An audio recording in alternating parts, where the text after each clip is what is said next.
নমস্কাৰ ৰাইজ, আজিৰ ভিডিঅ'টো এটা বিশেষ কাৰণত বনাইছোঁ। মানে এজন মানুহ আছে, জাষ্ট তেওঁ মানে দিন হাজিৰা কৰে আৰু তেনেকৈ চলি থাকে আৰু তেনেকৈ সৰু সৰু সপোনবোৰ পুহি ৰাখি এনেকৈ দিনবোৰ পাৰ কৰি আছে। কিন্তু তেওঁৰ হঠাতে মানে এটা বেমাৰ হৈ গ'ল। তাৰ কাৰণে তেওঁ কিবা এটা অপাৰেশ্যন কৰিব লাগিছিল। মানে ইয়াত খাদ্যনলীটো আছে, সেইটো কিবা বোলে পচি গৈছে। বহুত দুখ লগা কথা। সেইবাবে স্ক্ৰীণত ফটোখন মই দেখাই দিম। তাত স্কেনাৰ এখন আছে। যিমান পাৰে আপোনালোকে, যিমান পাৰে 10-20 টকা যিমান পাৰে নিজৰ সামৰ্থ্য অনুসৰি দান কৰক আৰু আপোনাৰ এটা 10 টকাই তেওঁৰ জীৱন বচাব পাৰে।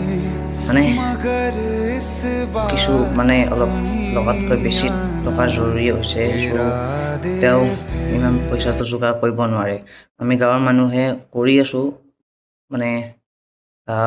আমি কৰি আছোঁ, তেওঁ আমি পৰা নাই। আপোনালোকৰ সহায় লাগিছিল। যদি আপোনালোকে সহায় কৰিব নোৱাৰে, তেওঁ এই ভিডিঅ'টো এজন সহায় কৰিব পৰা মানুহৰ তাত শ্বেয়াৰ কৰি দিয়ে, যাতে এইজন মানুহক আমি আমাৰ মাজত দেখিবলৈ পাওঁ।